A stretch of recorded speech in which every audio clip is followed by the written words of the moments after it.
दोस्तों साथियों, अभी पिछले दिनों राहुल गांधी का जो है भ्रमण चल रहा था। उसी सिलसिले में मैं ये वीडियो लेकर के आया हूँ। सुल्तानपुर में कुछ देर के लिए मोची बन गए राहुल गांधी। सुल्तानपुर दीवानी न्यायालय से लखनऊ जाते समय शुक्रवार को अचानक राहुल गांधी का काफिला गुफ्तारगंज नगर के रामचेत मोची की दुकान पर रुका।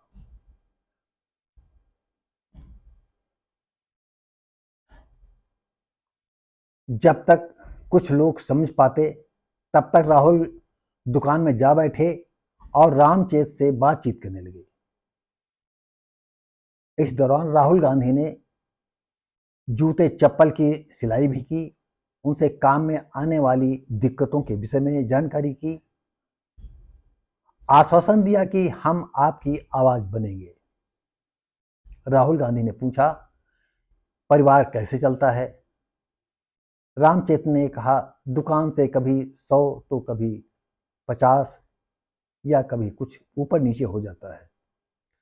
जवाब सुनकर राहुल गांधी ने पूछा कि इतनी कम कमाई में परिवार का गुजारा कैसे चला पाते हो? रामचेत ने अपनी दिक्कतें बताई और राहुल को काम की बारीकियों से अवगत कराया और कहा कि घर की माली हालत बहुत खराब है, कुछ आर्थिक मदद की जाए तो नया व्यवसाय शुरू कर दें। इस काम में स्वाभिमान नहीं है। उन्होंने रामचेत ने कहा कि जूता चप्पल गांठने में, पॉलिश करने में, जोड़ने में कोई इज्जत नहीं है, लोग हे दृष्टि से देखते हैं। यही कारण है कि बेटे को इस काम से दूर रखा है। राहुल गांधी ने दिलासा देते हुए कहा कि सबकी आवाज मैं उठाऊंगा।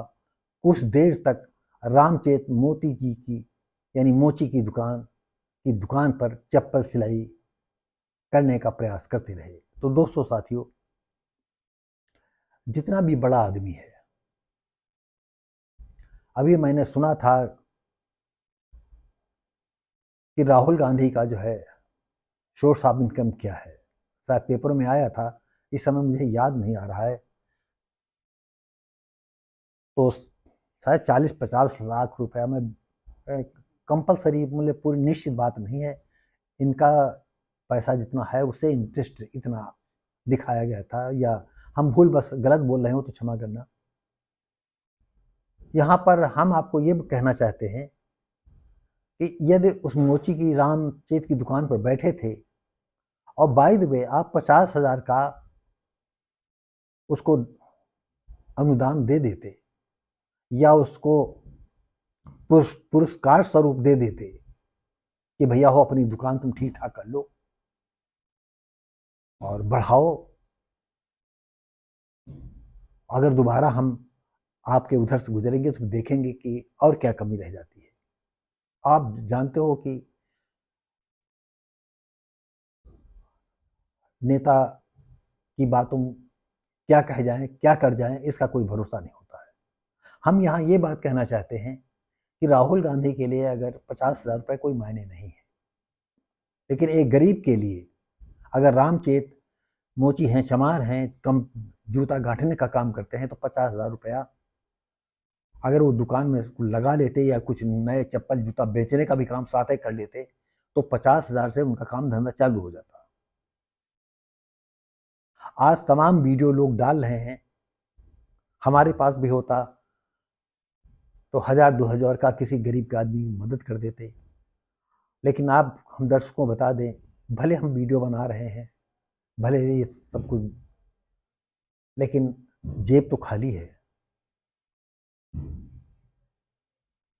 जेब क्यों खाली है? आप ये मत समझिएगा कि हम इसमें कुछ झूठा बोल रहे हैं आपसे।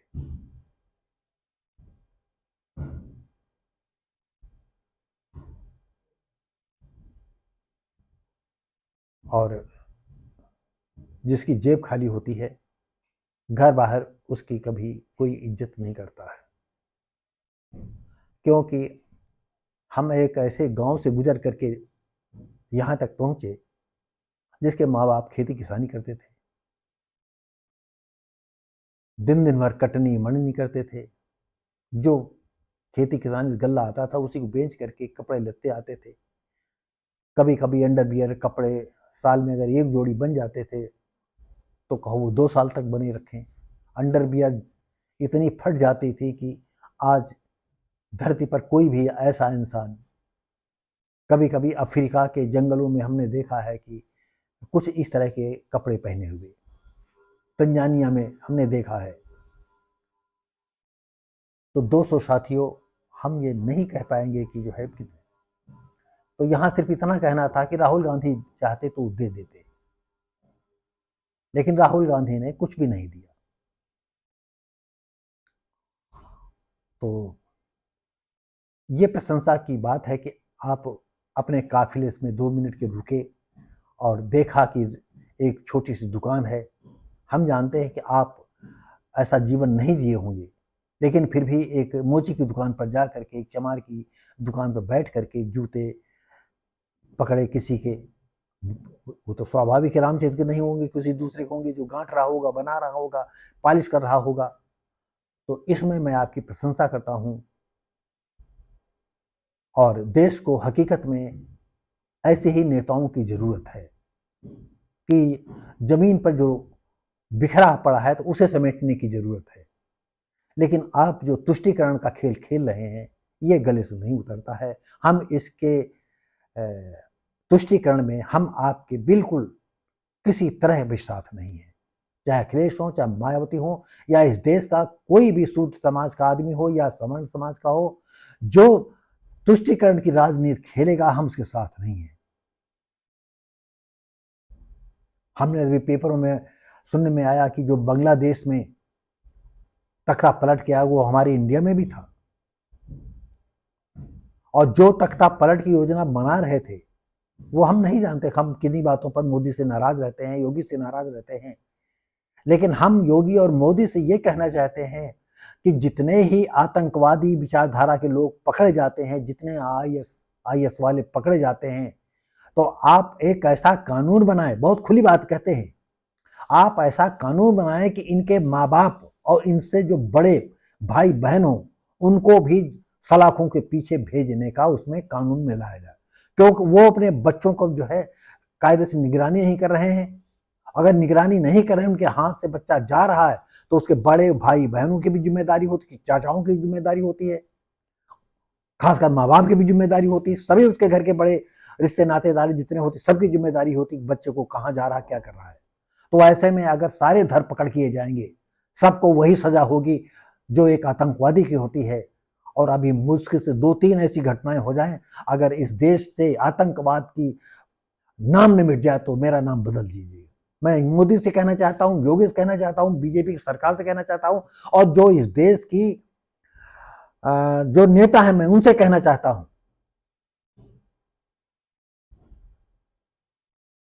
या जो बड़ा हो जाए, जैसे मान लीजिए कि हिंदू में है, दलितों में भी है, सवर्ण मतलब बैकवर्डों में भी है, जो लड़का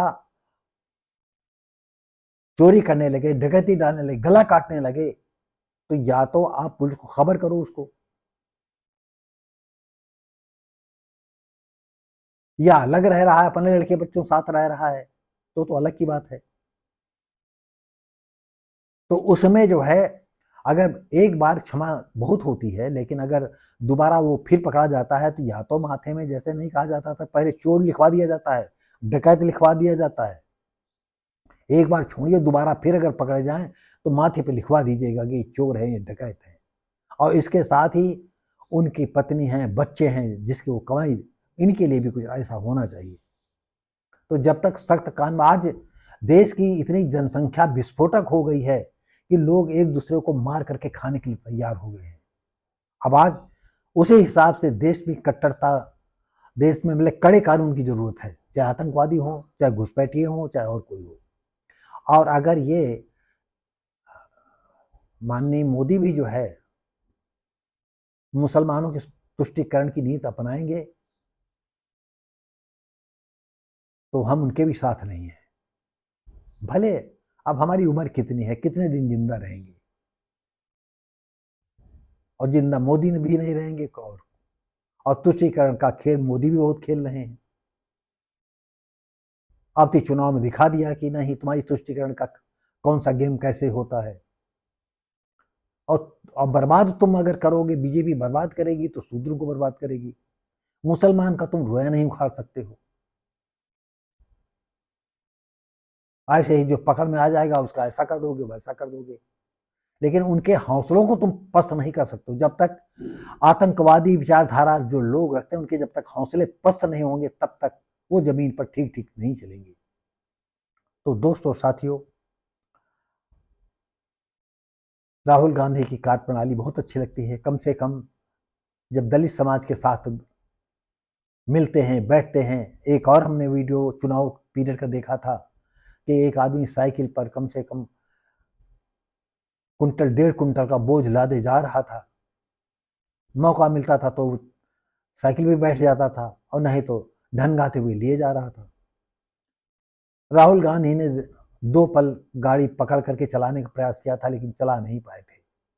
तो शायद वो सोच रहे होंगे कि आखिर मजदूर आदमी, गरीब आदमी कैसे जीने का प्रयास कर रहा है, 2 वक्त की रोटी का प्रयास कर रहा है। और तुम्हारे लिए तो जो कुत्ता खाता है, तो उसमें तो जो है इनका 15 दिन का, 1 दिन की उसके कुत्ते की खुराक में 15 दिन का इनका खाना चल जाएगा गरीबों का।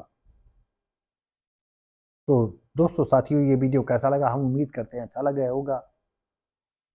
और बहुत दिन में दोस्तों साथियों आए हैं। हमने आपको पिछली वीडियो में बताया था कि 15 दिन के लिए यूट्यूब ने हमारा चैनल लॉक कर दिया था। और एक अभी नैना गौतम को हमने जो है वीडियो रिकॉर्ड किया, ब्रह्मा या किसी का आल्हा में उन्होंने गाया था। एक गांव में एक प्रोग्राम था, और उसमें लिख करके आ गया कॉपीराइट। वो अब भी हमारे कॉपीराइट लिखा हुआ है। मौका लगेगा तो उस कॉपीराइट वाले सीन को हम अपने यूट्यूब पर डालेंगे, ये देखिए कॉपीराइट है। अब अगर ब्रह्मा या कोई आल्हायत किसी ने कोई ब्रह्मा का गाना या जो गाना गाया है, तो क्या वो वही गाएगा? आल्हा वही गाएगा, कोई दूसरा नहीं गाएगा। और आल्हा का ही आल्हा उदल के विषय में कहीं दूसरे बना करके, अपनी तरफ बना करके गाएगा। कुछ पंक्तियां बन जाती हैं, कुछ पंक्तियां पुरानी ही कही जाती हैं, उसमें कॉपीराइट यूट्यूब ने दिखा दिया। बाद में हमने लड़के को दिखाया, लड़के ने कहा कि इस पर आपका कोई दिक्कत इसमें नहीं है। तो हमें समझ में नहीं आता हम करें तो क्या करें।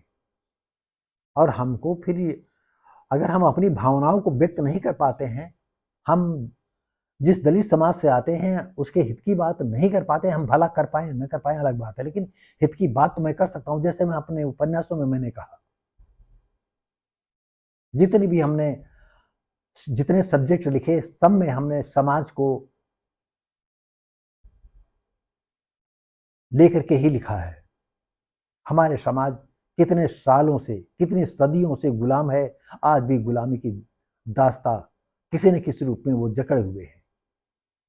तो दोस्तों साथियों, अगर ये वीडियो अच्छा लगे तो दोस्तों साथियों लाइक शेयर कमेंट करें, सब्सक्राइब करें, बेल आइकन दबाएं। हम मिलेंगे आपको अगली वीडियो में, तब तक के लिए नमस्कार, जय हिंद।